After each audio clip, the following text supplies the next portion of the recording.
In every system in the universe, whether it is biological, social, or psychological, there exists a quiet rule that keeps everything alive. Cooperation. When pieces work together, the system thrives. When they begin to fight against each other, the entire structure starts to collapse from the inside out. To see this clearly, we look first at the natural world.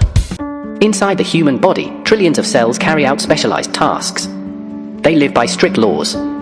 A cell must cooperate with its neighbors. It must regulate itself, knowing when to grow and when to stop. And when something threatens the body, the defense system rises up to contain it.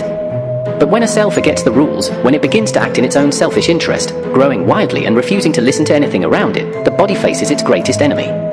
Cancer. A single rogue cell becomes a destructive force, capable of weakening the entire organism and bringing it to its knees. Now shift that lens to human beings and the societies they build. Here, too, every person acts like a cell inside a larger body. A relationship, a community, a city, a nation. Each one depends on cooperation, communication, and shared purpose.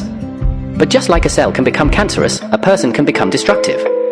Sometimes it is not the person themselves, but the emotion inside them. Jealousy that spreads. Hatred that multiplies. Ego that refuses to shrink or listen. These elements behave like biological failures, disrupting peace, unity, and stability. A healthy cell in the body mirrors an empathetic, cooperative individual in society.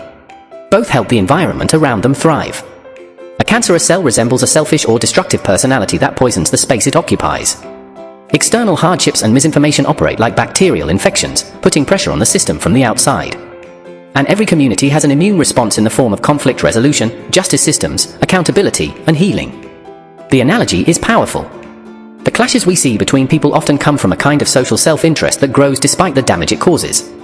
The same way a rogue cell dooms the body, a person who refuses regulation, compromise, or empathy can destabilize everything around them. To understand why this destructive behavior appears, we look into psychology and philosophy. Sigmund Freud believed the mind is constantly balancing two forces.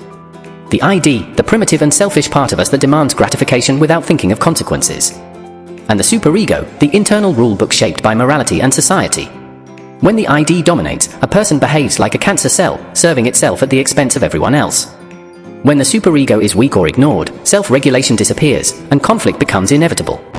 Philosophers studying human nature see the same danger. Some argue that people naturally act out of self-interest. But this only works when society creates a contract, a shared agreement to cooperate. Without that contract, the world becomes chaotic and destructive. Systems break down the moment individuals abandon the law of mutual benefit. Social psychology goes even deeper. Cognitive dissonance explains how people cling to harmful choices because changing direction would feel uncomfortable.